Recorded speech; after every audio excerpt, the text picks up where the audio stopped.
few months after that, I found sunglasses. I'm like, oh my gosh, I can't believe I haven't been selling sunglasses the whole time. A few months after that, hair curling irons. I'm like, oh my gosh. Recently this year, it's watches. I am making so much money with watches, selling them individually, selling them in lots, selling them on. I just sold a Rolex watch that I got. It's different from the one that I showed you guys earlier. Mm-hmm. I got a Rolex watch in a lot off of eBay. It was 180 watches for $600. In there was a ton of Gucci watches and Chanel watches. I have some of them being authenticated right now. I should have made a video about it. Maybe I will later. But in there had a Rolex watch, and I went to a watch Facebook group, and I didn't have to pay any fees. I just posted it on the Facebook group, and someone flew out here and bought a watch from me for $6,000. It was great, you know. So it's like, watches are awesome. You're not gonna find Rolexes every day, but I sell Gruen watches for $18.87 plus shipping every single day. I sell Timex watches for $24 plus shipping every single day. Mm-hmm. And yeah, watches for me was a little earth-shattering for sure. Yeah. So for a cost of goods of like $5, $4, $5. Yeah. No, honestly, I'm getting so many lots off of eBay. Like, I just got 120 watches for $148.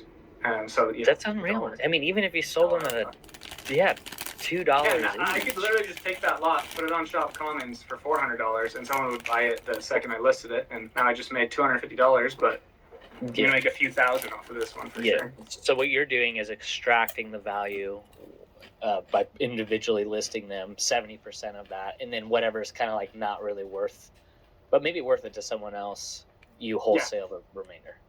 So I want to go back a little bit to a topic we were talking about. We didn't say this term, but we were kind of talking about them, the volume sellers.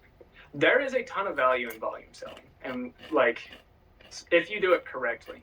I don't recommend volume selling for almost anyone, and people always think that I hate volume sellers, or I think that volume sellers are idiots, and I don't believe that, because there are some really good volume selling business models. If you get all of your inventory for free or close to free, and you do make $5 to $7 per item, and you have your processes where you can do hundreds per day, thousands per day, and you actually build that business and you do it correctly, it's amazing.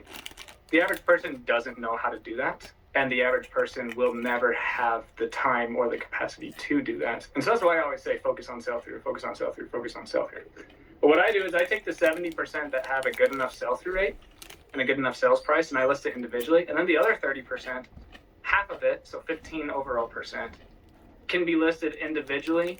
It's just going to take longer to sell. And then the other half, the other 15%, is great for volume sellers. It's like, hey, I'm not going to make a ton of money on this, but I can get my store up another couple hundred or a couple thousand. So that's what I do on eBay and Shop Commons with that other